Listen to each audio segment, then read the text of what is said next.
Jared, do you want to guess what I didn't do this week? Work on the intro.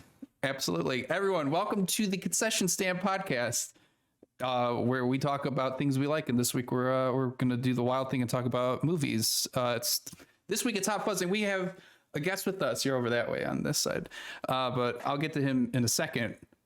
Got my two friends here with me, Micah and Jared. Jared, would you introduce yourself, and then Micah as well, please? Oh, okay. You know, it's a little rocky, but that is significantly better than last week. I will say that. Step up from last week. I did the right podcast the first time. You did. I am Jared, known online as Jer on Air. I am a variety streamer who streams with no set schedule, but if you ever need a place to just come and hang out and chill, look to see if I'm live. I enjoy movies and television, which is why I'm very glad to be doing this podcast with my friends, and it also gives me a chance to learn more about Micah, who I met on the internet a few months ago. So this is very fun. Every week you've learned something new. Buddy, I learned enough for a lifetime last week. I don't think I need to learn anything else. I'm good. I learned so much in so little time. And then I'm Micah. I don't have really anything to plug other than I think my Instagram is below if you want to go look at some cool pictures. I'm starting up Micah's Mouthful of musk melons and pickles. So, oh man, I do like how it's a lot of alliteration. Mouthful, Micah, musk melons. Like if you keep that going, that's great. I'm a sucker for alliteration, so I'll have to come up with more M's to try. Gonna be a sucker for those pickles soon, buddy. And then for people watching this live, there's a chat command TCS that will it's a link for all of our socials and stuff will be in there if you want to look those up to follow any of us. So but not him. We have our good friend, dear friend, DrMick, Ryan, as I know him before. TSA, come on, King. That's not. Don't call me out. Don't call me out on the wrong letters I'm throwing out. Good friend DrMick with us. He's with us here because he did not like this movie at all. So now we're curious to see after his rewatch how he feels about it. But anyway, Ryan, you want to plug yourself? Do it. What? Tell us about you. Who are you? For those who don't know. Okay. Hi, I'm Ryan. I have known Sean since we were in 4th grade and we played on the Oakland A's farm team in minor league baseball. It was a good time. And then we reconnected in high school and have been best friends ever since. But I am, and Jared I met in grad school as a doctoral student at Virginia Tech, and we became good friends, bonded over destiny. And Micah, I actually have known for a long time because you graduated with my sister, and your sister was in my grade, and I knew your sister, so we go way back, but we never really started like actually conversing as friends until much later on post high school. But I am glad that we have. But I am DrMick in all other online spaces. I stream on YouTube primarily, but also Twitch occasionally. I'm a licensed therapist in 2 states, and my stream is called Game Sessions with a Therapist. And it's where we talk about mental health while we play games. And I do Let's Plays with lots of psychological illustrations. I do mental health related content. We recently just did a lecture about obsessive compulsive disorder. And I'm like a whole merger of video games and mental health. And it's a really cool space with a really heavy emphasis on me delivering mental health information responsibly and ethically, which is super important for that space. So it is an honor. I'm a notorious hater of Hot Fuzz, and Sean has been trying to get me to watch this movie again for years. And so what you are about to hear is the culmination of years worth of requests. So I'm excited that you guys invited me to be on the podcast with you. I'm glad. I thought it was going to take a lot more work and effort to get you to do this. I literally just messaged you and you're like, hey, would you want to do it next week? He's like, yeah, okay. I was like, oh. I thought I'd have to. Right, here we go. I thought I'd have to. I'll generally do things if you just ask. Like, lesson learned. Unless you're Jared, but. Are you sure about that? It depends. It yeah. depends. But you asked. You took a shot, and I was feeling good. I was feeling benevolent. Well, I'm glad that you're here to do this because this is a big part of what I think we're going to try to do on the podcast is us rewatching, because I think we've already kind of had it happen watching some of these older movies of ours. Not all of them, but like I feel like the experience has been different watching these again. And it's just, I mean, it's just what's going to happen. But so it's kind of going along with that theme of what we're trying to do here. But genuinely, honestly happy that you're here and agreed to do it. I'm excited to talk about this because I was cracking up watching this movie again. So this movie to me still holds up. It's still, I mean, for those who know Edgar Wright, it's very classic Edgar Wright. It's all the bells and whistles of his movies, you know, and things like that. So I will give the little synopsis of the film real quick before we dive in. This was written by Edgar Wright and Simon Pegg, but it was only directed by Edgar Wright. It stars Simon Pegg and Nick Frost. There are quite a few cameos. I'm sure we'll dive into those as we get through talking about this. I know Ryan's going to be real excited about that because I know Ryan's just Mr. Celebrity, loves movie actors, so he'll love that. My mind is blown. The role that Cate Blanchett had. I just want to say that. Yeah, blew my mind. But Do you know beyond that, yeah, I don't really. Peter Jackson's in it too. Briefly. Yeah, he's Santa Claus, isn't he? Mm-hmm. Yep. Yeah. It's very, very brief. Wow, he actually did commit to this, huh? Wow, I I'm paid impressed. attention. Yeah.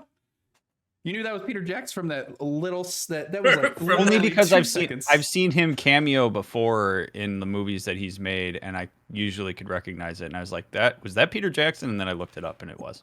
Oh, okay. Genuinely impressed. I don't believe you. You are full of shit. I think you heard Sean say it on a previous podcast, and you just repeated it. I did not. He's got his iPad up over here. You think he's listened to Sean's previous podcasts before?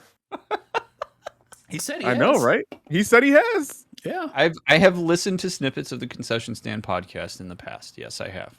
And we appreciate you for doing so. The synopsis that I have here, as a former London constable, Nicholas Angel, who is Simon Pegg, finds it difficult to adapt to his new assignment in the sleepy British village of Sandford. Not only does he miss the excitement of the big city, but he also has a well-meaning oaf, Nick Frost, as a partner.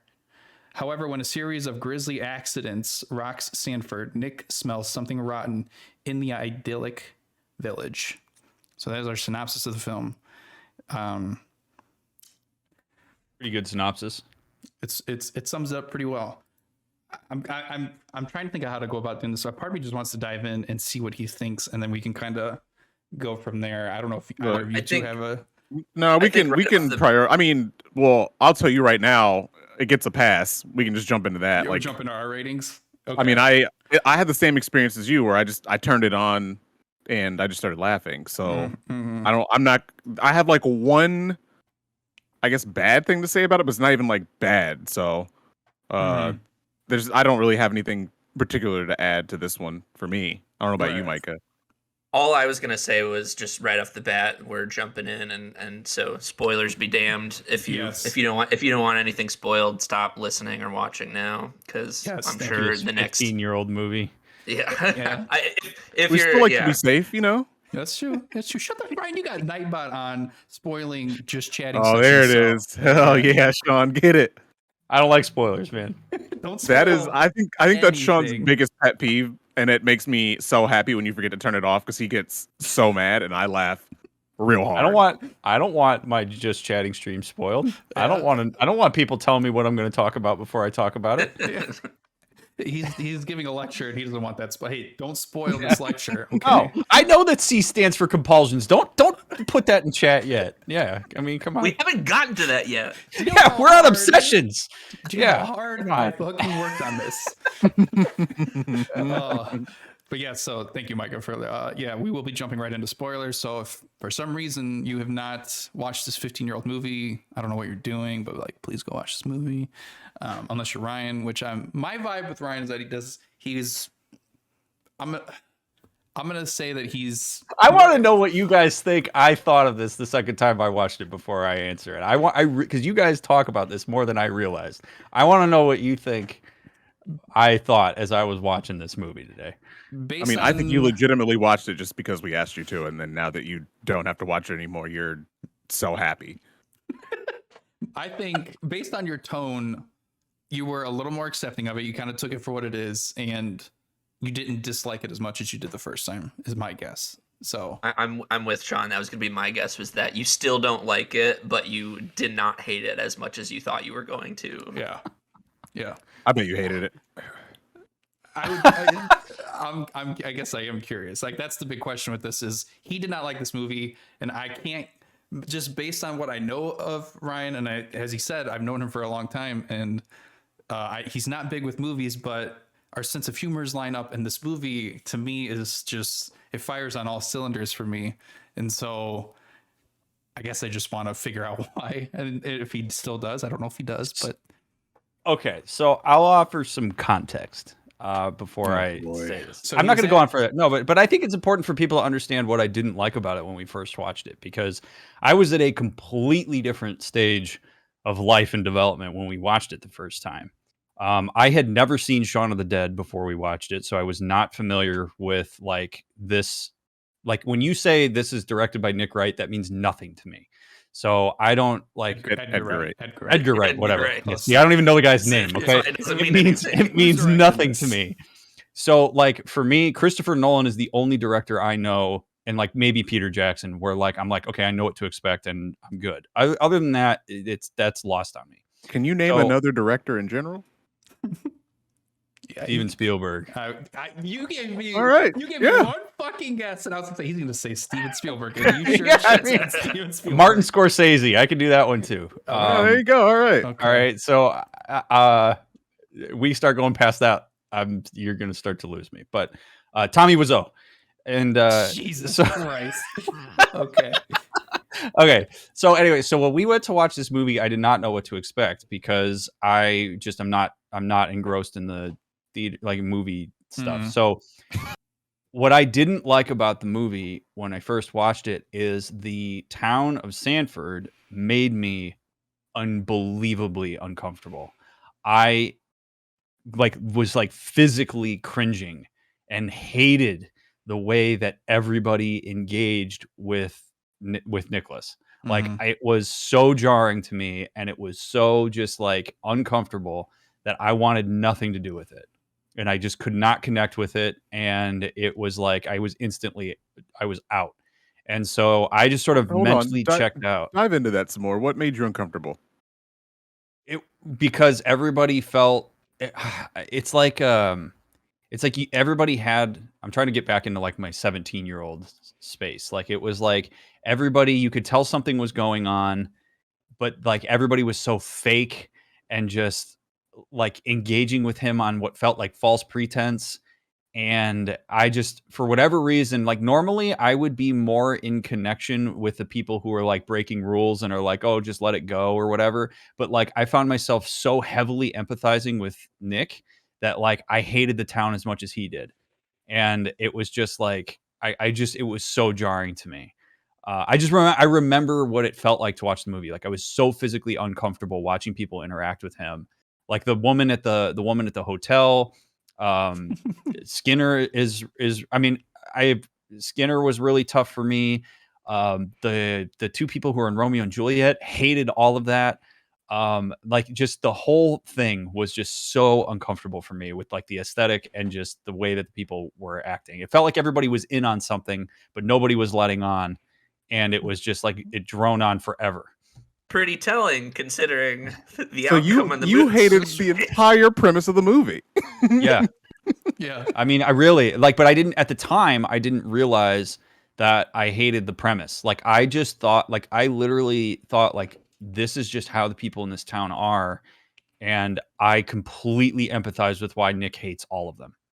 And I actually, like, even when he started to, like, roll around and like get a little bit more buddy with, who's the guy that Nick Frost plays? I forget his name. Danny. Yeah. Like, when he starts rolling around with him, even I was like, why? Like, I hated it. So that was really what it was. And I didn't even, to the point that I barely even remembered the back half of the movie because I had just so mentally checked out of it. And to the point, I thought I walked away from the movie. That's how much I mentally checked out from it. So it just did not make me laugh. I didn't think it was funny. It lost me completely. So is this is you talking about your first time watching this, or is this is my first time watching it? Okay. This is the context on the first time watching it. Okay, I just want to clarify. I have been massively averse to the movie ever since, and at multiple times, Sean has tried to talk me into watching it again because he thought that I would like it again if I watched it. Because you're right, like you and I have a very similar sense of humor. Generally, we enjoy the same stuff, and so this one has always been kind of surprising because I know how much you love the movie and how much I hate it, and we don't usually defer on stuff that strongly. So I watched it again, and now I am 32 years old, and I have gone through school to become a therapist and all this other stuff. And I just look at things differently now when I watch them. And so I watched it with a lot of intention, and I still don't like it. Yeah. I barely laughed at it. Now, what's funny is I was watching it with Allie, and Allie laughed a lot more than I did. Allie, I think, really enjoyed the movie, and she was laughing in certain parts. I chuckled maybe a handful of times, but I still don't like the movie. But I have a much better understanding now of why I don't like the movie, and I completely understand why you guys like the movie. And so I have some theories about why I don't like it, but it's not that I like hate it. So I wouldn't say I hate it anymore. Like, but it's a movie that if I never see it again for the rest of my life, I'm fine. Like, I don't care about it. I can appreciate why people like it, but it does not click for me in a way that I think in some ways is surprising to me now, because there are certain aspects of it where I think it's like, I should maybe like this, but it just doesn't work. It just does not work for me. So I'm still not into it. Interesting. I mean, based on your tone when you were just kind of alluding to it, that's what I figured that you were hitting that point.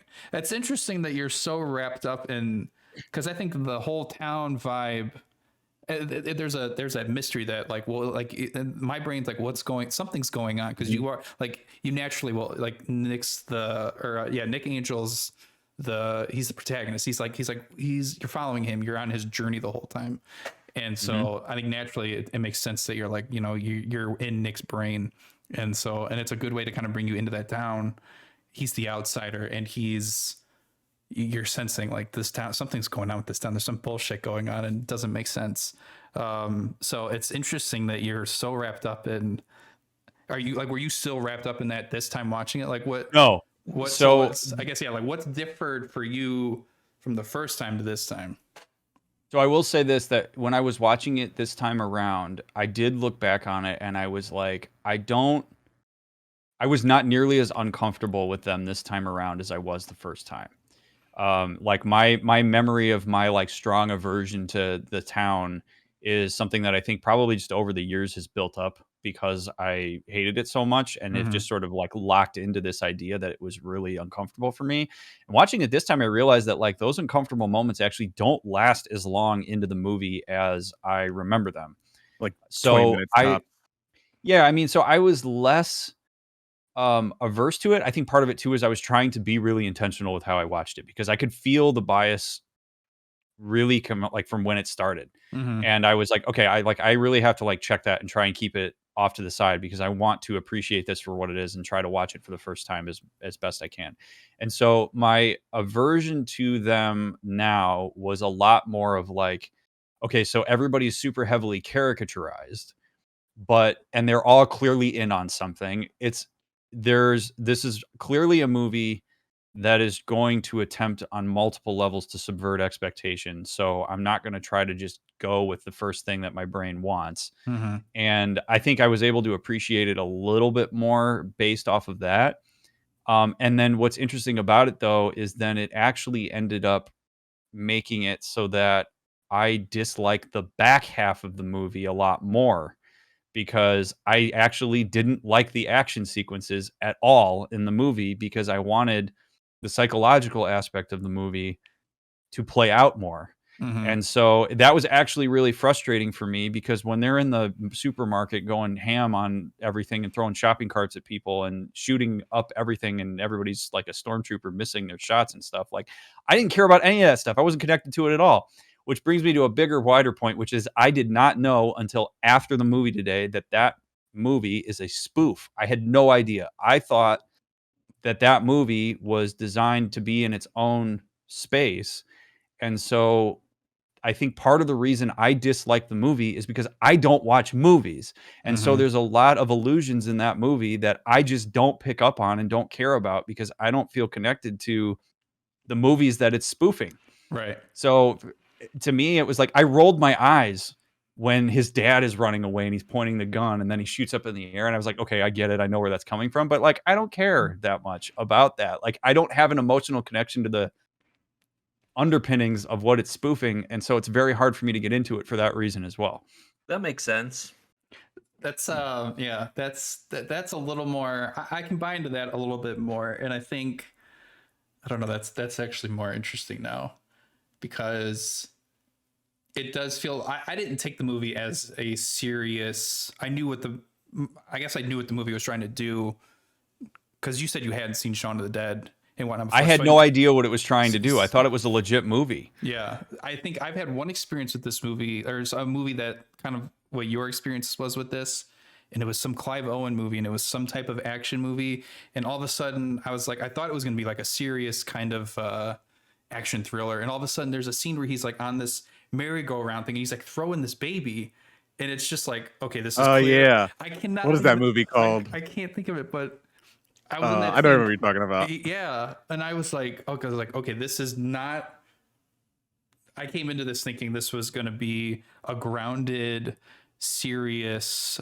He did that movie around the same time as Children of Men, which is why I think you probably were in the frame of mind where you're like, oh, this is probably gonna be serious, but no, that wasn't. That was like his Guns Akimbo, basically. Yeah, it was just like, oh man, I can't think of the movie, but anyway, so I can kind of I do understand that experience of and especially not being used to movie. It's clearly parodying these big buddy cop action movies and stuff, and that's kind of funny. And there's a scene where he's asking him about movies he's seen, and it did remind me of you because he's like, it's Bad Boys 2, and he just stops like that. So he's like, you haven't seen Bad Boys 2? Are you fucking kid? Like, and that cracked me up because it's just like, man, that's me with Ryan on just about every fucking movie all possible. the time. Yeah, and that part was so funny to me because it's just like, damn, man, that's.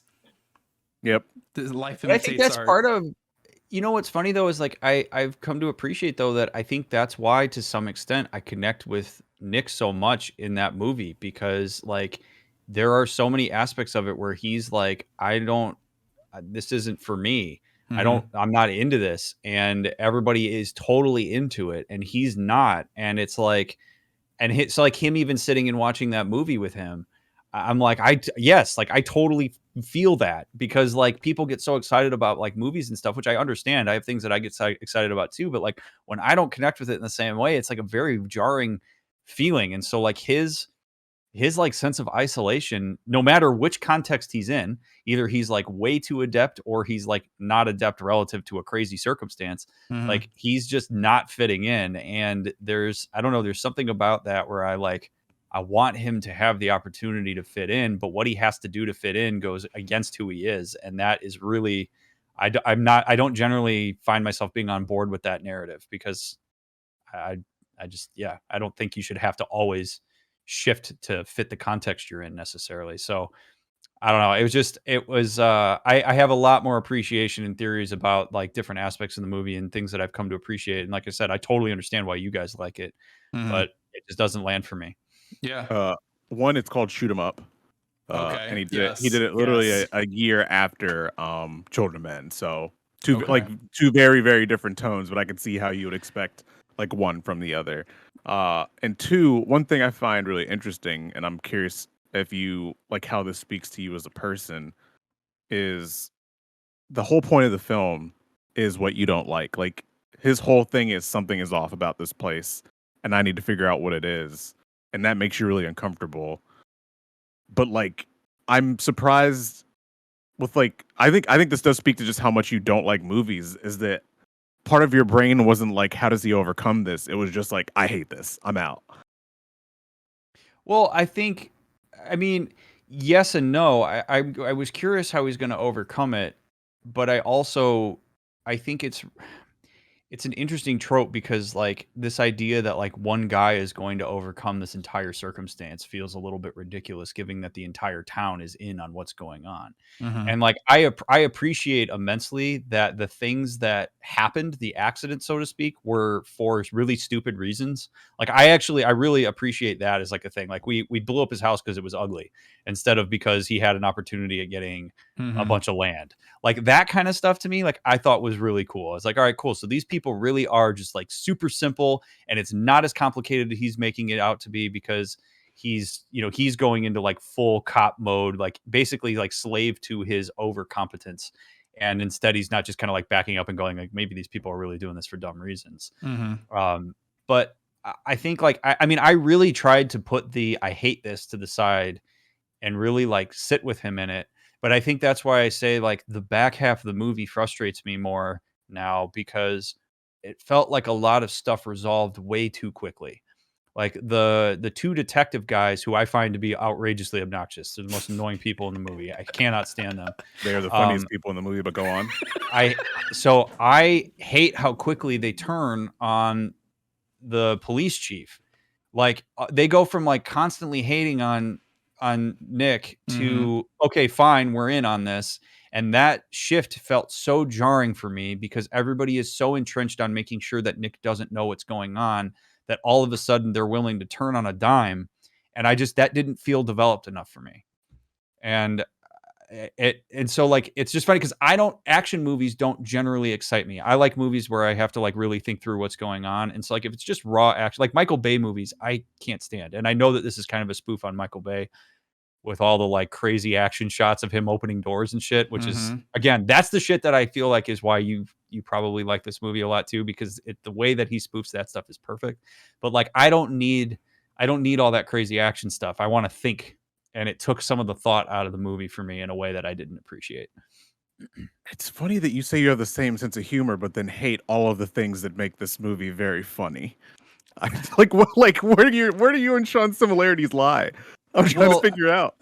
I mean, I think it's just where it comes from my experience with movies and film and this style of comedy, and it's just something like because it feels like you're immediately taking it just very seriously. I'm not saying like that's a bad way to go into the movie or any movie for that matter, but it feels like you were taking it at like a face value of it was just going to be this super serious film, and the film the style I don't think matches that per se, but like your brain's trying to like and you're trying to like I think you were trying to like this is I'm theorizing here, but like you're trying to force it and it's not doing it, so you're just like this is like what the fuck is going on, like and I think that could be something of that nature, and it's I'm not gonna I think you're right. I think you're onto something because I mean truly, and I truly mean this, like I don't watch movies generally for entertainment. Like I'm not going to actively seek out a movie because I want to just shut my brain off and like watch shit blow up for an hour and a half. Like for me, anytime I'm engaging with media like this, I like to have my brain pull. It's why Inception is my favorite movie, because Inception has like 1,000 things going on at once that is super interesting for me. And so like movies like this one, I think I absolutely think you're right. Is like while I'm watching it, I'm trying to like make all these connections and try to be like not a couple steps ahead of it, but like I'm trying to like read what's going on and see if there's anything more going on and what's going to resolve and how is all this going to go down? Why are these people weird? What is he a foil of? What are they a foil of to him? Like all these sorts of things. And then like on its surface, like it's literally just a movie that's kind of designed to make fun of cop movies and to be funny and entertaining for 2 hours. And I think I can appreciate when people like media that way. Because again, Allie, I liked it. She was sitting there, she was laughing, she was having a good time. Like while we were, and I'm sitting there like, man, I want more from this.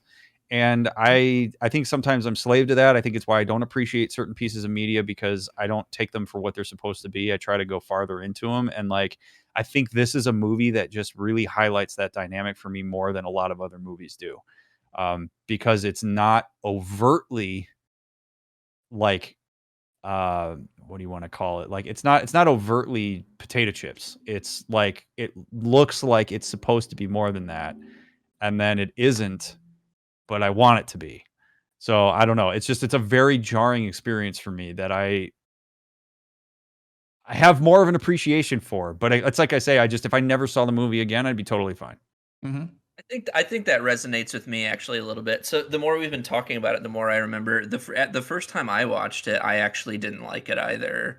I watched it on I was on like the speech and debate team in high school, and it had just come out on DVD, and everyone was raving about it. So like 25 of us watched it in a single hotel room in Chicago. Wow. And I just remember like I was like, why the fuck did we choose this to watch? Like this, and it was just like I remember feeling like, okay, this is a little stupid, and because I think at the time for me, like what drew me into movies was this connection to like the theme of a story. And so it's like if I really connected to like, oh, this has got this great theme, this is what they're really trying to say throughout this whole thing, and oh, I really connect with how sad this character feels, or this life experience, or like what I'm drawing out from it. And there really isn't anything to draw out of this movie. It's purely for parody, for comedy, and for subverting expectations, which at the time I didn't care fuck all for.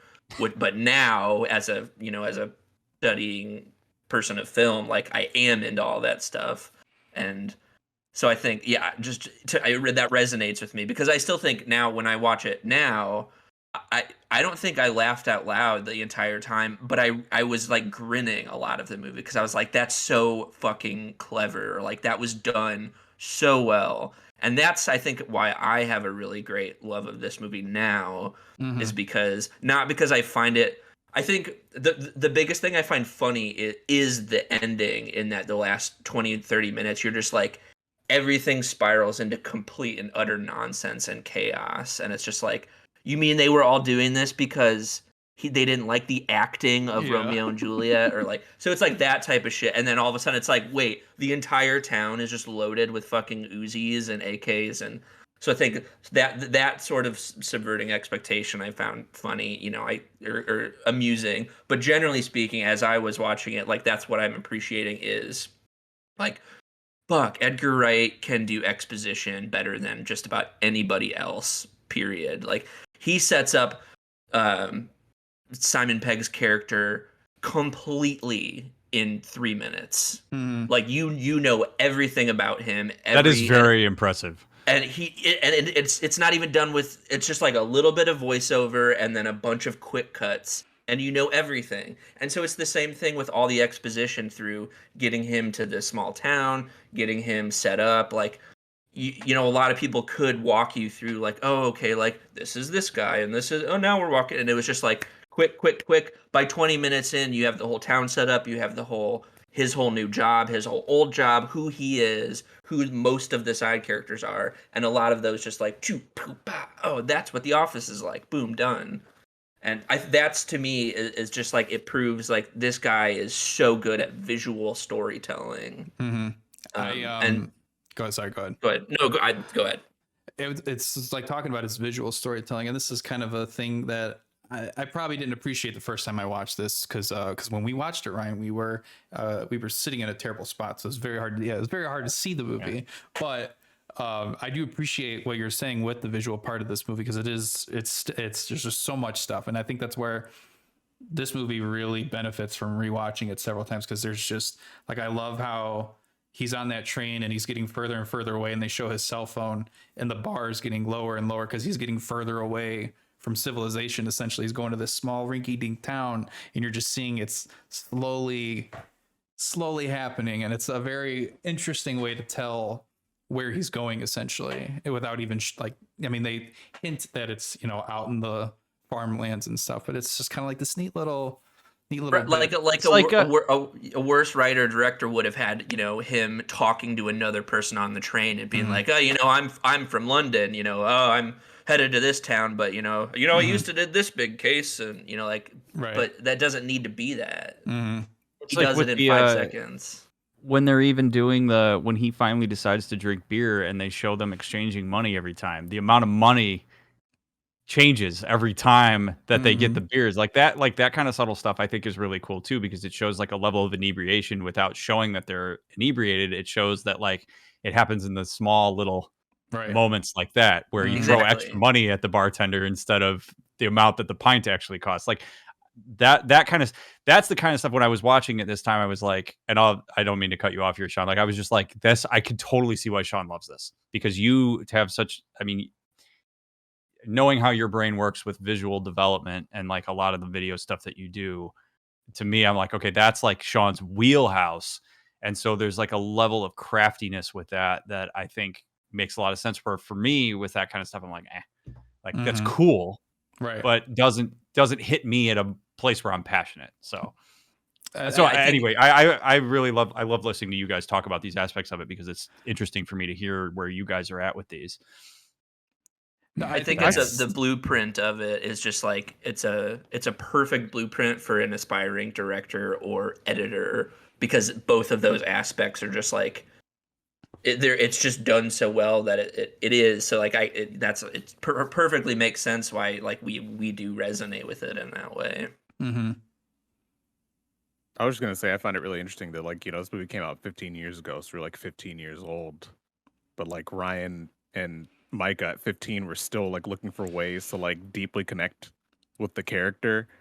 Whereas like, I don't know, with Sean's sense of humor, he's probably just looking for a good fart joke in there every 5 minutes. Still looks for a good fart joke every 5 minutes, because that's just kind of who Sean is. Just farts are funny, man. They are. But I don't know. It's a really good look into just kind of like y'all, because I've noticed that with learning more about Micah too, is that there's always like a deeper level that you're looking for in the movies, especially when we talk about Swiss Army Man. There was like a level of Swiss Army Man that even I didn't kind of dive into, and I didn't think about until talking about it with you. Whereas like for me with movies, I'm usually very much in the enjoyment space. And if I think the movie is going to call for deeper thinking, then I'll engage with it. But you know, if it's a Simon Pegg, Nick Frost movie, I'm not getting anywhere near that level, but I also, again, I do watch a lot of movies, and I'm also familiar with their work, so I would know that I don't really need to access that level of my brain before going into it. I think it's kind of funny that you resonate with Nicholas Angel so much, Ryan, and his whole thing is that he can't turn off being a cop, and it's your part of the, like, you can't turn off that part of your brain while watching it, of like, I'm just gonna take this movie for what it is. But like, you know, so I think that's kind of funny with the movie that in that sense you do relate to Nick Angel outside of just trying to be empathetic with this character and whatnot. Oh, I mean, completely. That was something that, like, honestly, when he's sitting in Danny's apartment and they're watching the movies and Danny's like kind of cuddling up to him and being like, turn that up. Yeah. Like, I very much empathize with Nick's response to that, which is basically like,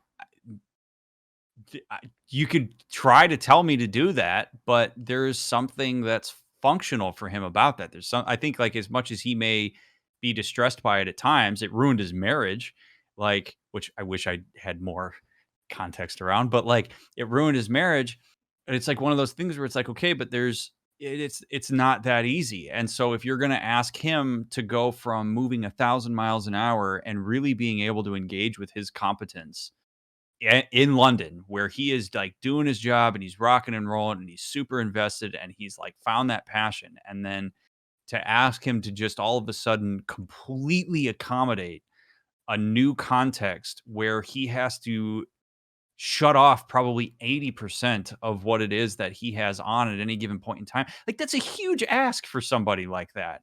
And like the fact, and it was really, I mean, if I really get into even more what some of the stuff I dislike character-wise, like the police force in London, the way that they handled him when they're talking about how, like, you're making all of us look bad, so we're trying to get you out, on a very visceral level, I hate that attitude so much. And so, like, there's so much buildup with him. And like you said, Micah, like, yeah, they set him up perfectly in 3 minutes for you to completely understand why he is the way that he is and like what his frustrations are. Like, I watch that context and I'm like, I despise any context that's asking somebody who's good at what they do to stop being good at what they do. Like, that to me just drives me insane. And if his motor needs to be running at all times in order for that to happen, and it's not to his detriment, to me, I just don't believe in asking a person to take their competence down to match a baseline average level. That just to me is like, it doesn't. Yeah, I have too much empathy for him, and I really think that's why I hate The Town. That's why I don't like the context. I think what's funny about that part in London, where he talks to the constable and then he talks to the inspector and the sergeant or whatever, is it's incredibly frustrating, but it's relatable in such a way that like so many people have been through that it's just like one of those ways to just like punch through so far that you're just like, fuck yes, finally somebody's recognizing how ridiculous that it's almost like you can empathize with the character to be like, everyone's been in this position where you're the good person. Everyone's just like, yeah, just like go over here while we do mediocre work over here. And so I think that's where I appreciate that sort of scene, is because that's what I get out of it. Is like, fucking yes, thank you. I'm glad this is getting showcased because I've fucking been there. I think this sits back to your expectation with the movie too, is because that's the conflict. If we have no conflict, we have no movie. Why am I going to watch him be super successful and be really good at what he does? Because what they're setting up is that Nicholas Angel is crushing it in London. He's breaking records. He's really good at what he does. So now I don't want to watch a movie of him being really good at that. There's like that to me, and I get where you're coming from with it. And I think that's where your expectation of how you want it to go, and it's not going that way. And like there's something there with it's just kind of funny to me with the I don't know how to phrase it, but it's interesting how it's the ask. The ask of the movie for like the type of movie that it is so astronomically big, because it's literally just a stupid buddy cop film parody. That's all it is. That's all you need to know going into it. That's all you need to expect from it. But like, you're expecting a Christopher Nolan film from an Edgar Wright film, which is you're gonna hate that film 10 times out of 10, because it's not gonna happen. It's never gonna get there. But what happens with that, I mean, again, I know we're sort of speaking to a meta process of like how I watch movies, but like what happens is I'm always trying to make sure I'm not bored, which I think probably is going to resonate with you guys from interacting with me. But like, I'm always trying to make sure that I'm engaged in some way. And so for me, it's really hard to back up and allow that movie to just be that, because like, in all honesty, like if I'm being completely honest with you guys, during the movie, when it hits the action sequence, where I'm sure lots of folks are like super into it, and there's like a lot of visual gags going on and a lot of craziness, and they're shooting and sliding around and doing everything that Danny asked him he was gonna, if he had ever done before, and then they end up doing it, which is pretty cool, pretty clever. I like that. But like, I was bored. Like, to me, it was all just like, I was like, okay, when is this going to be done? Like, when are we done shooting at each other in the streets? When are we done in the grocery store? I want to get back to the relationship aspect of that. And so I totally understand that in some ways I'm ruining my own experience by moving into that type of expectation, because not all movies are designed to be that, in the same way that not all TV shows or video games even are designed to be that. I mean, to some extent, I can appreciate that Destiny's a mindless shooter, for example. But like, I think with movies, it's a commitment of a specific 2 hours of time where I am not in any way able to influence what's happening. You're literally just a bystander in it. And so I think in some ways, it's like I'm trying to involve myself in the movie as best I can, so that I'm not just watching it, because otherwise I get so disinterested that I don't track what's happening. And I would miss a lot of visual gags and callbacks and things like that if I do check out. So it's like always trying to like plant myself into certain areas of it so that I can remain interested in what's going on. Because if the movie is not making the effort to do that, I have to sort of force it for myself. Otherwise, you guys would be asking me about the movie and be like, look, I'd barely even know what happened in the second half because I wasn't paying attention because it was boring. And I certainly don't want to be in that space either while we're trying to appreciate these for what they are. So it's Yeah, that go ahead, makes Micah. sense. That makes sense. If I mean, there's nothing to analyze in the second half of the movie, really. It's Really just not. it's the payoffs of everything that was set up in the first half, and so there. If you're looking to try to continue analyzing the characters, the relationships, like the only thread of something to follow to analyze there is the burgeoning friendship of the two main detectives, and so that really is all there is to. And that's even pretty skimpy to analyze, so that makes sense. But I love that I really appreciate the sort of critical eye that you have put on that from that angle, and not to stray too far, but it really makes me curious what you would think about Swiss Army Man. So that I did not watch your guys' podcast on that because you have been so heavy-handed about wanting me to watch that I want to watch it so I didn't watch because I didn't want it spoiled. But it's rare, like knowing now that you and I seem to have some alignment in how we consume media, I am that much more intrigued by the idea of that movie. So that is one that I am planning to make an effort to watch. All right, cool. Because I am interested, because in the same vein of just like it does have something to follow in terms of like the characters and analyzing them critically, but it is also funny in other aspects. So I won't dig any further into that, but I am very curious to hear your take on it. I think something else that and I would be curious about your guys's all three of your takes on this too, because I was thinking about it and it kind of drives me nuts is so I love, as you know, I love Arrested Development.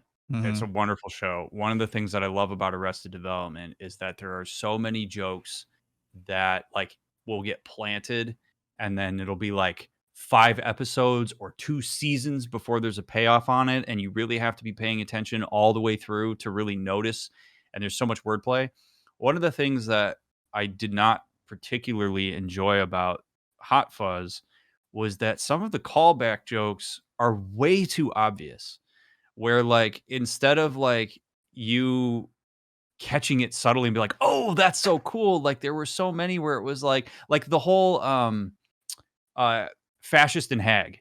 Like it's just so in your face. Like it was just to me I don't like having that kind of stuff spoon-fed to me where it's like, okay, I didn't even have to like, cool. So the fascist and hag, the payoff is just on my doorstep instead of me having to find it. And to me, like, that's another thing that kind of frustrates me about it is like, there were so many moments where it could have been really cool and subtle to pick something up. And it's just, here you go, Ryan, fascist and hag.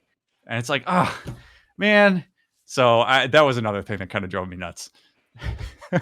Jared, you're like cringing while I'm saying I can see him moving, so I'm ready for this. It's like this sounds like hell.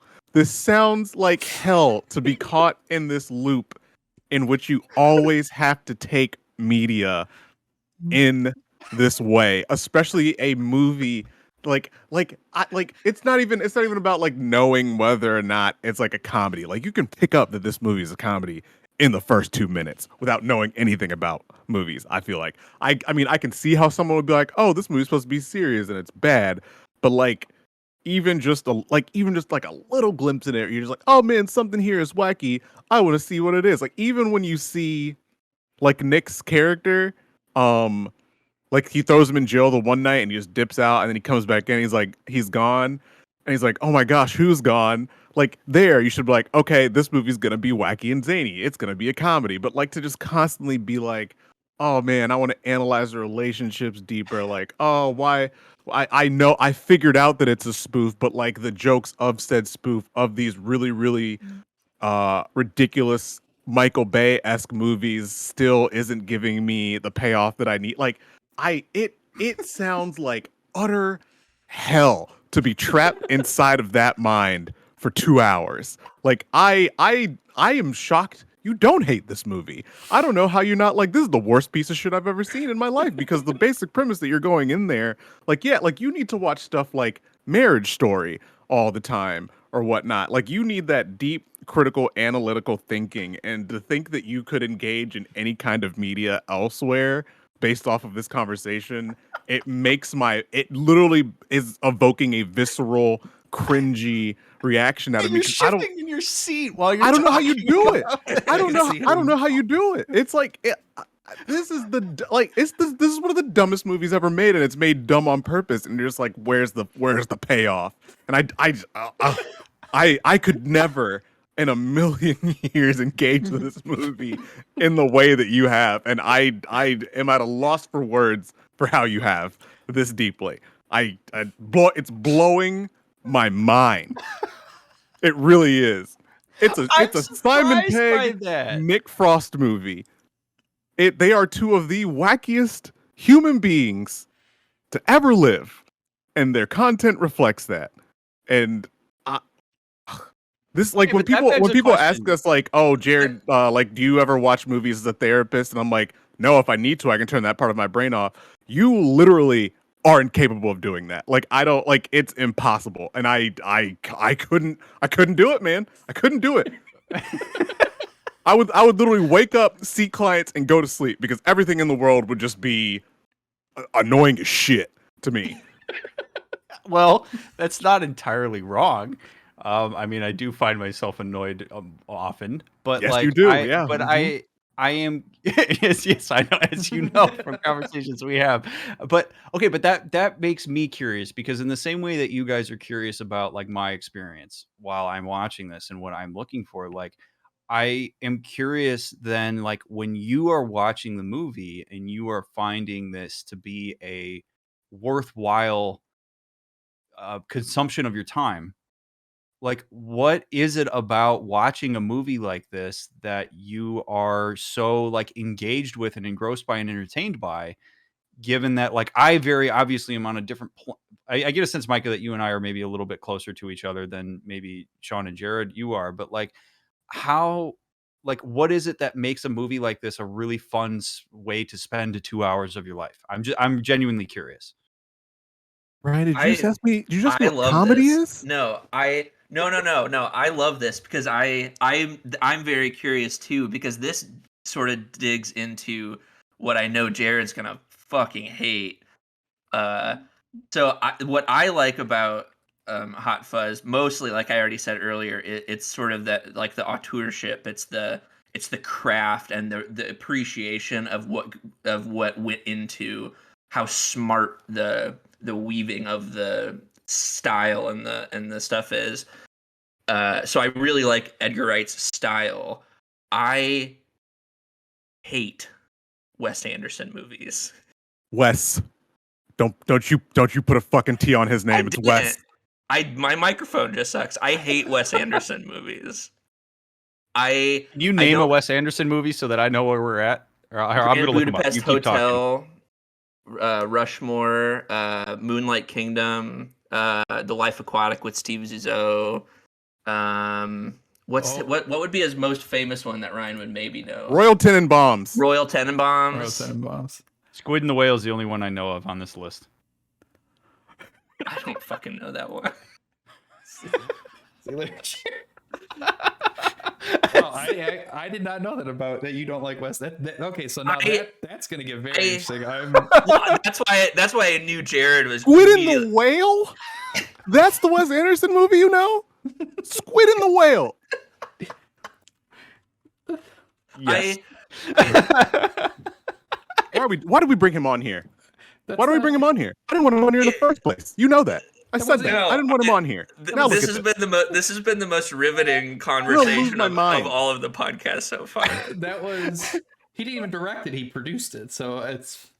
Oh, okay. Why do you hate Wes Anderson movies, Micah? I think that's what it boils down to is, so with Edgar Wright's style, I really like the way he crafts everything. And what I don't like about Wes Anderson movies is I can't stand the style that he does. It's this like overly fantastical, totally unbelievable conversations. Like it's artsy for the sake of being artsy, and it's like it feels like somebody doused the set in perfume, and the and weird pixie dust, and it's just like that's why I can't get into it, because I don't buy his auteurship is not my style. And so I think that goes into why I probably really don't like Rushmore and why that's one of your favorite movies. I'll dive in real quick because I'm ready for this, but I'm very interested for when we dive into that more, because that's interesting for someone. I would not have expected you to say that you don't like Wes Anderson films. So it's just interesting to me. And it's to me, I know Jared loves Wes Anderson. I think it's completely fine. I think it's completely fine that Ryan doesn't like Hot Fuzz. It's more of just a curiosity standpoint for me of what I expected from him, and he just doesn't like it. And we're learning why. And I completely, as Jared has said, it must be hell watching this movie for Ryan, and I completely get why, because it would also be hell for me just going into the movie and just trying to like, oh my God, I'm trying to break this down. I cannot break it down. But for you with Wes Anderson, whenever we get to that point, because it will come, because we're never talking about Wes Anderson on this podcast. We have to. No, yeah, we have to now. Yeah, do you want to remain friends? Ask yourself that question. Do you want to remain friends? Because if you want to remain friends, we're never going to talk about Wes Anderson films. All right? No, think about that. Think about that real deep. When you decide that you no longer want to do this podcast, when you're like, you know what, I've had enough. I don't like recording anymore. I want to go on to do other things in my life. I want to start a family. I'm going to get another dog. I just got a new job. I'm going to move to London. When you decide that you want to do that and this podcast becomes unfeasible, the final episode will be a Wes Anderson podcast. But if we do it any time before that, I'm never going to talk to any of you ever again. I'm telling you that right now. I'm going to lose my fucking mind. You got to be joking. That was the set in Wait, so let me get this back on the rails, because I really want to hear Micah. I appreciate you answering the question. Sean and Jared, I want to know, when you sit down for 2 hours to watch a movie like Hot Fuzz, where is the entertainment value for you guys? I really want to know. So I'll go first because Jared's heated. So a big thing for movies for me is it's an escape for me. It's to just kind of it's a way for me to just kind of turn my brain off, and I just want to. It feels kind of cliche saying it, but like I want to just be transported somewhere else, and so that's a big part for movies for me. And I think it's also for movies like this, there's not necessarily like this grand story or like a way to get a perspective on something, but that's a big part for movies for me. But like this one in particular, as Micah said, the visual part of this movie is incredible. It's the like what you were saying with like the way that he does these very like mundane things, but it's like these very tight smash cuts into like zooming in on like the door locking. Like that's incredibly boring, but it's like it's just funny that there's just so much emphasis on this door being locked. It's like, why is that? It's that's not normal of a high octane action thing. And so it's just kind of flipping that expectation for me with this movie. And I think the writing in this movie is incredible. So like how you were talking about Arrested Development, I think it's pretty interesting to me, because like to me this movie is kind of on that plane of like Arrested Development for me, where it's like these real, like the thing that you didn't find funny about the crossword scene, like that was so fun. Like it's just kind of this weird tension where he's just like, you're like, oh my God, he just called her a fucking hag, and he's like, no, he's actually talking about the crossword. And like to me that's just kind of funny, and it's not something where it's like I'm fine being spoon-fed on some things. There are things like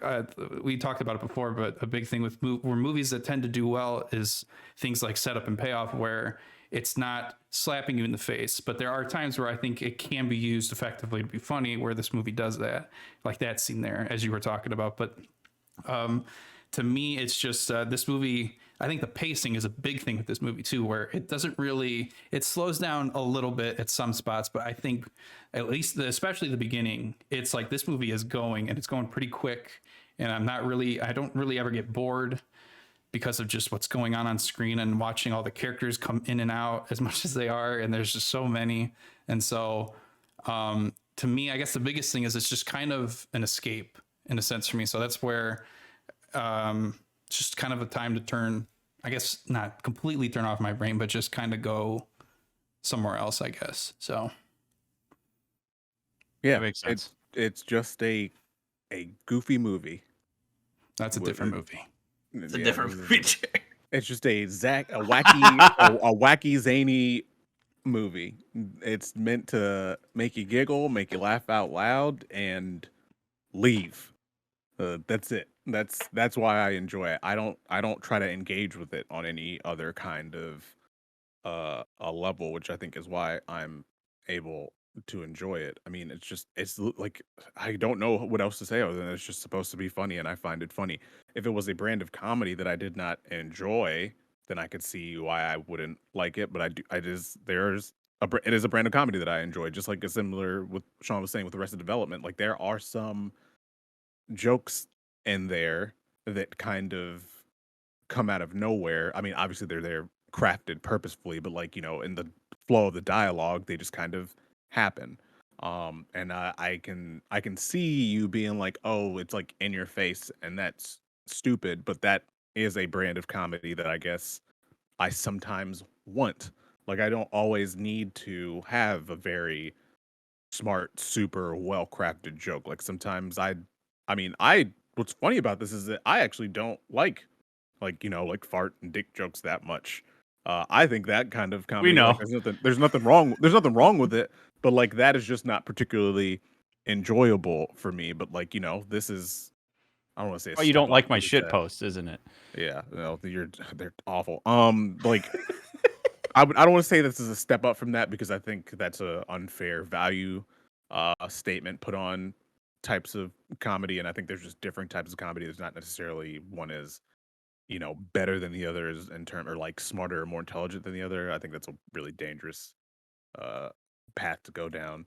But like this is just a type of comedy that I like, and it's that simple for me. And that's where it starts, that's where it ends. So that's what I enjoy about the film. I mean, I also enjoy the things that Sean was saying, like the exposition and all that stuff. I I like Edgar Wright, but he's not somebody that I seek out kind of in the same way that I would say Sean does. Like it seems like if Edgar Wright's name is attached to something, like Sean's like, fuck yeah. Kind of like how I am with Wes Anderson. Like if I know that Wes Anderson is attached to a project, then I am over the moon, excited, Or ready me with to Christopher Nolan. yeah, or you with Christopher Nolan. I'm ready to engage in it. I'm not there with Edgar Wright, but I do really, really enjoy his use of smash cuts. There probably isn't anybody in the game better than him uh, at smash cuts. But yeah, Michael Bay. Michael Bay doesn't do smash cuts; he does explosions. That's his whole Yeah. thing. I mean, that's another reason why I think it's interesting that you're coming at this from not having a movie perspective, because like the whole thing that Michael Bay does, and the kind of joke about Michael Bay is Blows everything up. he blows he's shit at story, but like he's gonna keep you in it on the action. Because he's gonna blow everything up. He's gonna have ridiculous gunfights. He's gonna have car chases. He's gonna have all that stuff. But like the story that he crafts is usually shit. Which is funny because I would this is a very simple story that we have in this movie, but then the action at the end is extremely over the top with them like missing all their shots, with the meat counters for some reason being bulletproof glass, like all of that stuff, just ridiculous, over the topness, and that is like the spoof of the Michael Bay aspect of it. So yeah, I don't know. The thing I take away from this conversation is I could never engage with this movie in the way that you seem to be incapable of not doing. Well, because otherwise, I know we've sort of memed it at this point, and chat has memed it too. But like, otherwise, I fall asleep. Like, I legitimately if I didn't make that cognitive effort while we're doing this, like I would have legitimately fallen asleep halfway through the movie today while I was sitting on the couch watching it with Allie. Like, if I get bored, I'm out. Like, it's like my brain's just like, okay, well, if you're not going to engage, then just go to sleep. And I think it's, I can't even count how many times that I've been at like Sean's house and we've watched something and I've fallen asleep halfway through it while we're watching it. And like, but and sometimes it's because I'm just tired, and other times it's because it's just not hitting me right. But it's interesting, like even with I know we keep talking about like the fascist and hag, but so what was interesting about that joke for me was when he went up to the window at first and she says fascist, I did laugh because that would make sense. Like this dude from the police force comes to a small town, completely makes sense why that woman would say that. But then when the crossword hit and you realize she's on a crossword, when he said hag, immediately I was like, oh, it's the crossword. Like it was just for me, it was like that joke worked once. And then once that went to the second one where he said hag, as soon as he said hag, it's like, oh, he's not calling her a hag. He said it because of the crossword and she's going to be fine. And then that's exactly what happened. And I was like, oh. And so then what I was hoping was that if there was a callback to that, and again, I know we're talking about how my expectations are ridiculous. So I fully understand that my expectations for this movie are insane. But with the callback to that, if there was some sort of like 7 and 3 reference or crossword reference that had gone along with the fascist and hag callback, I'd have been like, damn, that's awesome. Like the words themselves were less interesting to me in that joke than the actual process of this is a crossword that's in front of somebody that they're doing, and these words fit the context, but they're not actually part of the context. They're because that's such a layer that also it coincides with the rest of the movie, where like everything is actually more simple than it appears to be. And so like that's a microcosm of that. Where like really she's just filling out a crossword. It's not a commentary on him being part of a fascist regime by being part of the police. It's not a commentary on her being a hag because she works at a hotel and she's kind of curmudgeon because her husband's asleep all the time. Like it's literally just a woman doing a crossword and he helps her out. And so having something call back to that complexity to me would have been like, oh shit, like that's awesome. And so because there wasn't a 7 and 3 or a crossword reference that went along with it, I was kind of like, like that took like kind of the most boring part of that moment and did the callback there. And I think that's kind of what I mean by it being more like a little too like in my face with it. And I can appreciate it, but it also was like, And so really what I'm taking away from this is like, I gotta really do my homework before I watch a movie rather than going in blind, just completely blind, because I'm going into basically any movie I watch with an expectation that it is going to tickle all of my faculties. And it is rare for that to occur, which I think is why I don't watch a lot of movies, because I don't ever get that kind of stimulation from it. And it's why I literally look forward to every Christopher Nolan movie that comes out, because except for Dunkirk is the only movie he's done that I don't like. And because there's so much going on at once. And I think it's probably unfair to some extent for me to compare some of these movies to that, because we're talking about like a mobile game versus a full AAA game, if we use a video game metaphor, or like a fully fleshed out RPG and just a really simple first person shooter, that like you do have to go in with different expectations on those things. And maybe there's some redeeming quality that is easier to see when you're going in it with that. But it is very hard. I mean, to the point where I would probably agree with Jared. It's impossible, I think, for me to fully turn that part of my brain off. And it's hard for me to do that. And it's funny to me that like a protagonist that I so deeply connect with is in a movie I don't like.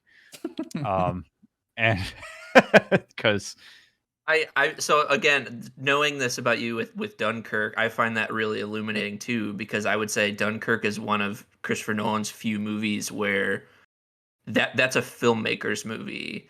That is a beautifully crafted movie around sound design and how the sound design makes you feel. It makes you feel anxious. It makes you feel uncomfortable for 2 hours straight, and how the sound design plays with the plot and but it's not about a whole, I mean, there is character analysis to be had, but nowhere on a level of the story of Inception or Interstellar, Tenet or Interstellar, or not to say I don't know if I would say I'm hyped about I love Inception, but I don't, some of his other ones I'm a little more iffy on, but I can totally see why you resonate with those, but not Dunkirk, because out of all of those, Dunkirk is the one where the stuff that I got out of Dunkirk was, this movie made me feel a way because of the filmmaking. Whereas Inception was like, this movie made me feel a way because this writing was insanely wovenly intricate. Amazing. And yeah, so that's just really illuminating that's the one, because it's a filmmaker's movie. Yeah, I'd agree. I don't think Dunkirk is particularly a good story, but like visually it hits a lot of points really, really well. Um, I always have this argument because they kind of came around out of the same time. I think 1917 as a movie in general though shits on Dunkirk. I've had Yeah. this argument a bunch of times. 1917 is so much better than Dunkirk. I still need to see that. I still haven't seen it. I Yeah. haven't seen it. Yeah. Oh, I 1917 is actually the last movie I saw, I think, before the pandemic. And I remember it was me. I almost had the theater all to myself, but it was me and one other dude. So I basically just got to like zone out. I got to sit smack dab in the middle of a giant screen, and I just got to enjoy 1917, and it was impeccable. I think I would actually really be interested in your perspective on that, Mike, of coming from like the film school aspect of it. Because do you know anything about it? I don't want to like spoil it. All I know is it's about the war, and I I know know it's shot in one camera too, right? I think Okay, it's- that was the part I didn't want to No, spoil. I had that. Okay. Just from the trailer where there's the shot of him running in the field and everyone's doing, and he's going the other way. I had an idea of that. I've seen a couple movies that the whole thing are done in one shot, but That's one of the reasons why I'm interested, because like from the people that I've talked to that actually know stuff about film, because I don't dive that deep into this stuff. It's not a true one shot, but it's like it's well, I mean, 95% there. it's like Birdman. Birdman is structured to be one whole shot, but it's not one whole shot. Yeah, Birdman's although awesome. I'd say the visual aspects of Birdman to me were somehow more jarring than a one shot about war. Yeah. that is a busy film. Yeah. But yeah, no, I would actually love to talk 1917 with you I could at see some point. 1917 being better just because of knowing it's a Sam Mendes film, and Mhm. his other stuff backs up that he could probably do a better World War I movie than Christopher Nolan, because unless Christopher Nolan was doing more of a specific snapshot of a story that becomes more cerebral than you're expecting, because that's kind of Christopher Nolan's shtick, is like the story's not quite what you think it's going to be, and then it unravels into something way bigger and way more complex. Mhm. Whereas a war movie generally is not known for being complex and unraveling and whatever else. Which, if I kind of think about like this conversation we're having about like other movies and put it in the context of like Hot Fuzz, one of the things I think too that is always on my mind when I'm trying to, particularly if I'm watching movies, is I really love finding something novel about what it is that and I think this is again my endless pursuit of not being bored, but like to me there are so many movies, and I know I'm a one trick pony to some extent, so I understand that I'm limited with this, but like a lot of Christopher Nolan movies, for example, are built off of novel ideas, or like in the case of like if you take a movie like 1917, there's some novelty in the way that it's shot, and so it's interesting in that. It's like Birdman. I really liked Birdman. That's actually a movie I've seen, and the way that movie was shot I really appreciated, because it was kind of unlike anything I'd ever seen. And so for me, there was a level of engagement from that perspective as well, that I was like, okay, I really like this because I can kind of like, I can sink my teeth into the novelty of what's happening. I think with Hot Fuzz, and maybe this is part of the struggle with just any movie that's going to spoof stuff, is there's not the novelty is in the way in which it's spoofed as opposed to the content itself. And to me, there's not really anything that was in Hot Fuzz that hit the novelty like part of my brain where I was like, "Oh, that's a really cool like new idea that I've never seen before." I mean, even like the intro where he walks in from a mile away, I do think was funny, but also like I've seen that in other movies before. And like so there's not a much in it beyond just what it is. And so I think that too is one of the things that will make me struggle with certain movies versus others, is like if I can even find some novelty in it where I'm like, oh, this is a really cool idea that I've never thought of or seen before. I can really get on board with that. Even if it's not particularly well executed, I can still get on board with it because there's a level of novelty to it. As you know from my video game taste at times, I don't need things to be amazing all the time. Like I played the shit out of Two Worlds and I know that that game sucks. But so like there are certain times where like I need like the novelty can carry something that's poorly executed in a way that, and I think that's why I like really shitty movies like Miami Connection and stuff, like because they're just so over the top and crazy that like, but you can tell they're trying to be serious and there's a novelty in the vibe that I can get on board with. So I don't know. I just that you guys talking about these other movies and me thinking about Hot Fuzz in context of that, I think that's another part of the reason why it's not a movie that I particularly care for, because there's just nothing new in there for me to get excited about. I think that's fair. I mean, honestly, this has been informative for me to know. Yeah. One, I know what to suggest for you now in terms of movies, because it's going to be very few. I don't know if it'll be very few, but I have a better way to gauge like what will, like, have you seen the movie Her? Not yet. Okay, so like I feel like if we did Her, like hers, I feel like Her kind of dives into a lot of interesting psycho. A lot more analysis. complex. Yeah. It's just like people dealing with if their OSs could talk and then like they're having relationships with their operating systems and things. Like it's a very abstract, weird thing, but it's also beautifully shot. But it's but like so like that movie, I would be like, okay, maybe Ryan would be more interested than you know, I think I can think of now is Hot Fuzz, but something along those lines. So I mean, I will say Her is a movie that has been on my radar. Like it's a movie that I remember seeing like previews for or whatever and being like, that seems interesting. So it makes me think that the type of stuff you would like are things that are obviously character driven or are character studies. I feel like are things that anything where it's going to analyze this person going through a specific event or a relationship or anything. So I feel like Her actually would be a good one because it's explicitly about one guy's experience going through this certain thing happening in his life and how he deals with it and flowing from there. It's funny that's another Joaquin Phoenix movie, but like the new Joker movie, for example, I really like that movie a lot. Yeah. And that's a huge character analysis too, just like into the psyche of this guy who's having such issues. Jared hates it apparently. From New Joker is shit. That movie sucks. I think the new Joker is awful. I really do. I enjoyed it. I don't see what other people see in it. That's for another podcast. This whole podcast, this episode has been so illuminating in so many different ways for me.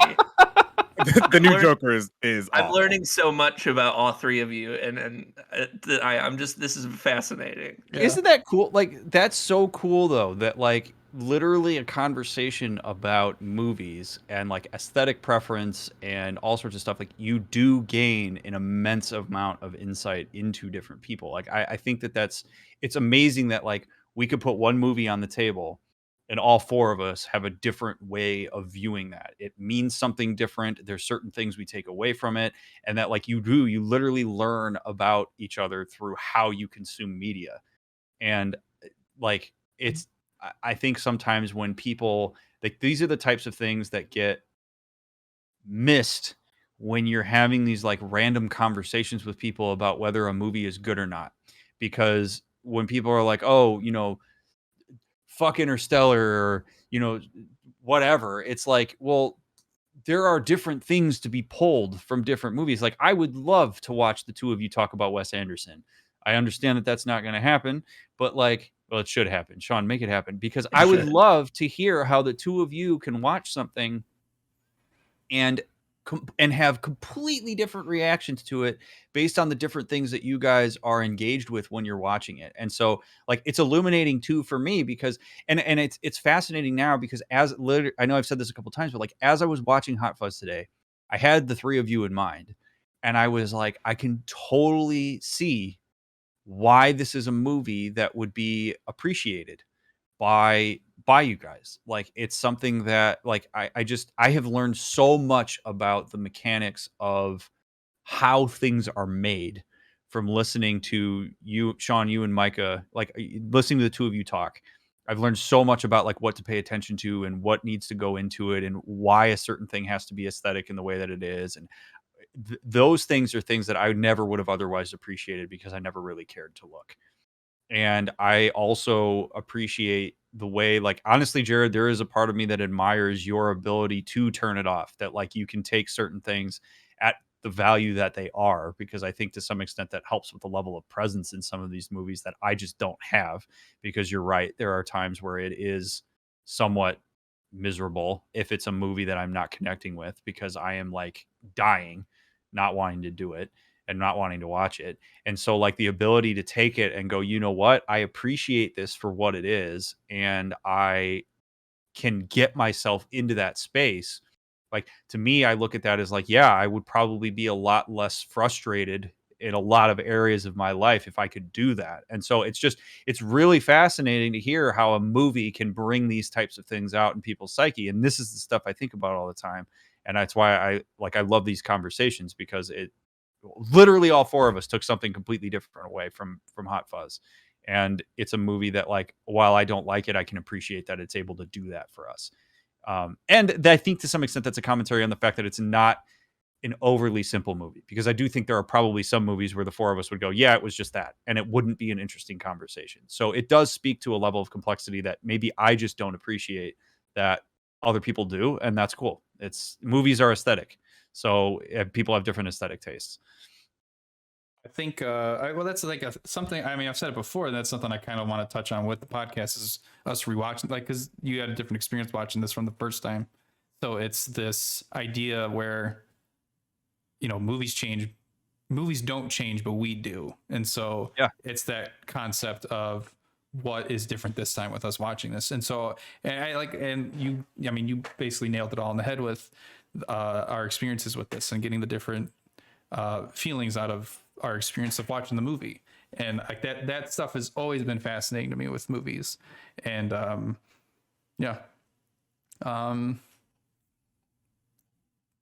this feels like a stopping point for us too, because we're pushing, I don't know, where's my timer? Almost 2 hours. An hour and 18 minutes. Almost 2 hours here, so that's pretty wild. Do any of you have anything else to wrap up or say anything about Hot Fuzz before? Not really. I'll look at my notes. I had some trivia to start with, but all of that feels garbage in comparison to the conversation we had. Where it went? Yeah. No, I mean, I think it's still. I would just touch on, I think this is, once again, I don't know, I just find this interesting about Simon Pegg. Like, this is another film in which he somehow increased the talent that he was able to get into it off of his second or third major film of his. Yeah. Like, I mean, he had fucking Timothy Dalton. That was like, yeah. Kate Blanchett doesn't even show her face. That blows my mind that's her. Yeah. That is unbelievable. That was by her request. She watched Shaun of the Dead and was so in love with the movie that she asked if she could be in the movie. Interesting. But she said she didn't want to be credited. She didn't want to draw attention to the fact that she was in it. So that's why she's wearing the full gear, so you really can't tell it's her unless you know her voice or you're paying really close attention.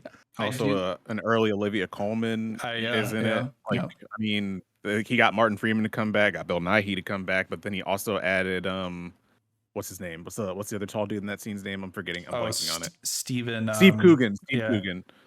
He had Stephen Merchant in there. Like, the fact that he's just able to bring these huge names together for, I mean, these are people who are typically in pretty big films or prestige films. Some of them are comedy. I mean, this was Lord of the Rings was so like getting Cate Blanchett was big. I mean, so like the timing, yeah. So that was, I mean, if Peter Jackson's in this for 2 seconds or whatever it is, so. But yeah, no, it's just very impressive by him to be able to pull this off. I want to know more about him as a person, that he's able to, like, is he just like really, really cool and people are like, hey, I like you and I'd love to do a project with you? Are they just projects that people find really interesting at the time? Like, I don't know.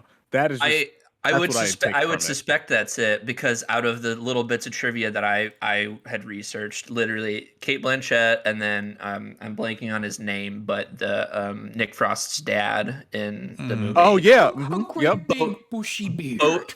Both of them specifically said, like, I want to be in this. Can I be in this? Because they liked his other work. So to me, it makes sense if they watched his other work and they're like, this is a movie structured for somebody who's like, this is an original spin on something. This is a original twist on film. And as a person who is in films, I find this really cool. I want to be a part of your next one. I think with Kate specifically, I feel like as a household name, people see her as more of a serious actress, but like she's really fucking funny.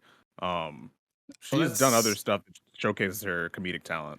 The new Thor, like the Taika Waititi one, like she was so good in that, and it's very different from I think what you'd expect her and other stuff. But yeah, no, she does get to show. I love the visual comedy. I think that's another big thing with Edgar Wright's stuff is visual comedy, where like he crushes it with all of his stuff. And so like that scene where it's like they're like, oh, are you dating Dave? I can't remember the guy's name, and he's like, no, I don't date him. Like, have you seen him? And they're all wearing the same thing. It's like, no, I'm dating that guy, and he's like, hey there, or whatever. I don't know. Like, if you look in the credits, the dude who is Bob isn't credited as Bob. He's credited as not Dave. Not Dave. That's so funny. I like that. Yeah, that was one of the part of the entire movie I laughed at the hardest was when he walked into that room where they were all masked, and then he looks to her, but it's not her, and it's like, and he's like has to turn to talk to. He's like, no, I'm over here. That was the hardest I laughed in the entire movie. I thought that was hilarious the way they did that. I guess real quick before we'll do our ratings, because I forgot about doing our ratings for did you see Shaun of the Dead? Like, do you like Shaun of the Dead? Have you seen Shaun of the Dead? No, Ryan? I still haven't seen it. You still haven't seen it? Okay, interesting. I mean, based on how this went, maybe I wouldn't suggest. I was going to say, if Shaun of the Dead is anything like this, I don't know that I would be super into it. No, there's quite a lot of action sequences in that, but it's done clever and smart. But again, it's if you're not into the actiony bits, it perfectly makes sense why you wouldn't be drawn to it. It's also based off of other films, like you know, it's homage to a bunch of different other like zombie stuff, zombie films. Not horror, it's wrong. Literally, the name Shaun of the Dead, Dawn of the Dead. Yeah, and I'm not a big zombie guy, so like zombies don't get me super jazzed up. So that's not ever been a movie that's been like on my radar. It feels like a movie that like if I ever watch it, it's just because I feel like I should watch it because it's such like a iconic movie. But yeah, no, I've never. This is the only Simon Pegg movie I think I've ever seen. So this is interesting. Learning a lot. Interesting. So Ryan, what we do is we each have our own separate rating systems.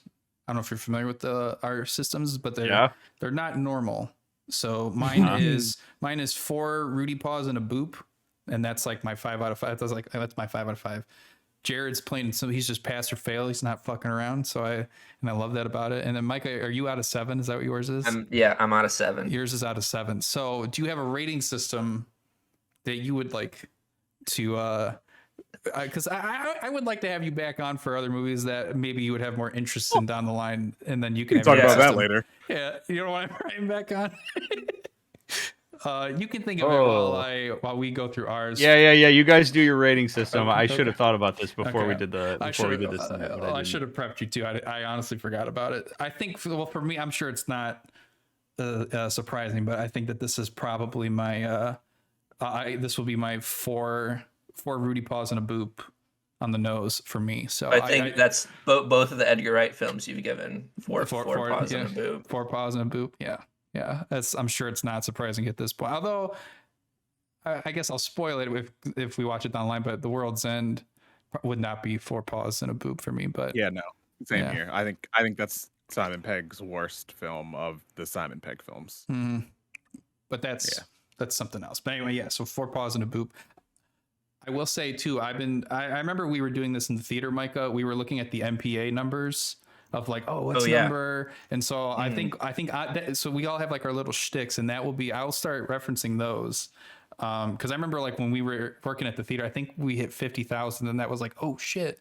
And so the MPAA will they'll catalog the films by like number. So like each film has its own number essentially. And so it's kind of interesting to see like, because I remember we used to play like old Hitchcock films, and they would be like 13,000 or something, like something super way down there. And like, because now Hot Fuzz is number 43,187, and it's just kind of wild to see the progression of like where these films sit in those. I think, I don't know if it gets like, if this gets pointless and stupid, I'll just cut it. I just might do it, but like, No, man, this is your You shtick. fix it in post. This is your shtick. Bro. Yeah. We love it. yeah, Sean Shtick. Yeah, I hate that. All right, anyway. Sticky Sean, that's what they call you. Ooh, we got a mouthful of Micah or what? I don't remember what it is. Sorry, Yeah. Oh yeah. Well, yeah. Mouthful of Micah and a jaw full of Jared. Yeah, I never thought about that. I like that. And I'm into that. And a rim full A of sack full of Ryan. Sean. Oh, Okay. Don't like the rim full. Yeah, I don't. that one just. It's, Yeah, as soon as I said it, I hated it. So I'm sorry. Yeah. All right. Anyway, so Jared. go ahead.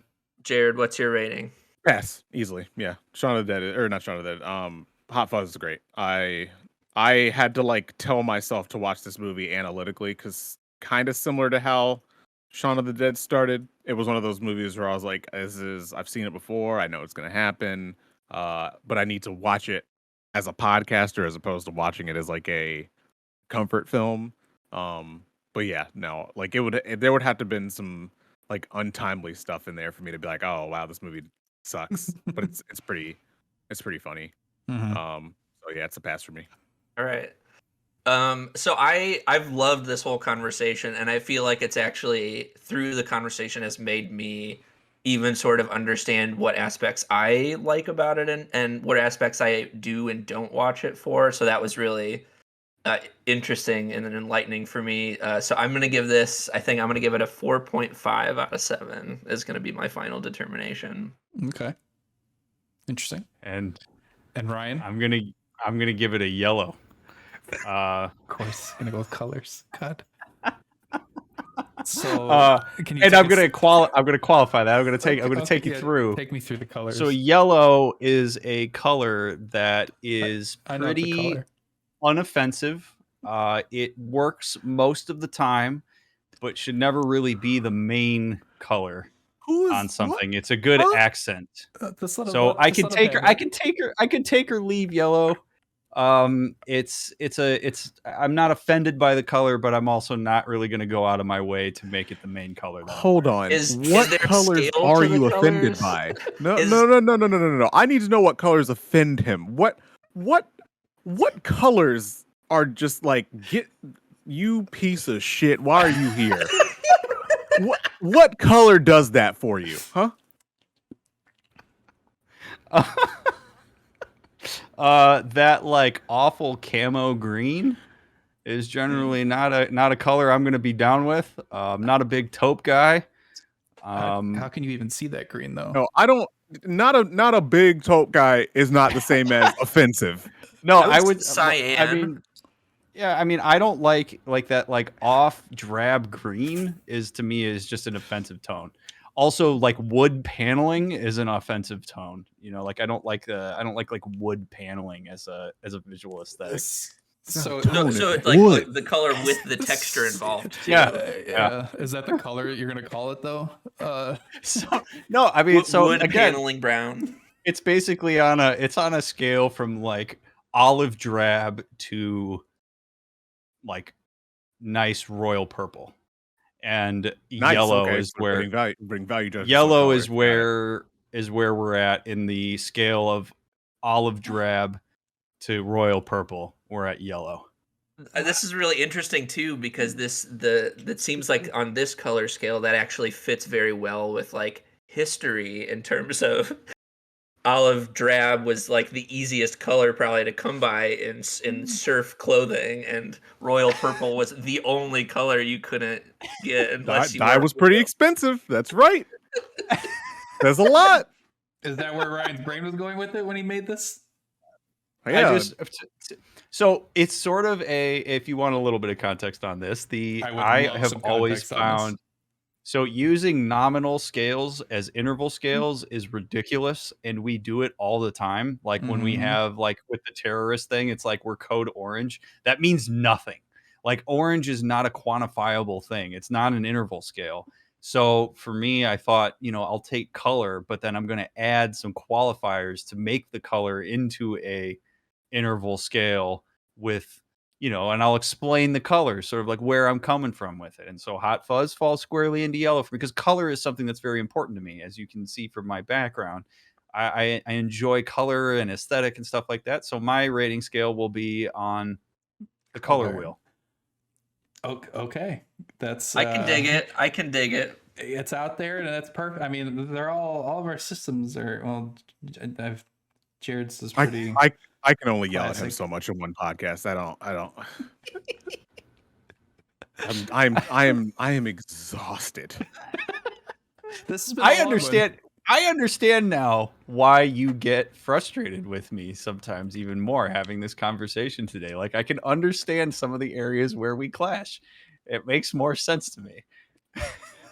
I love it. And it's on record. We've got that here and it's good. Okay.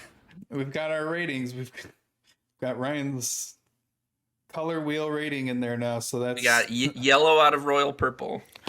yeah. Wait, yeah. We need to know the full extent. Like, what's good? Is purple? You're good. I assume Royal purple. And then Royal purple is like the best. If it's royal purple, I'm all in. So was Inception royal purple?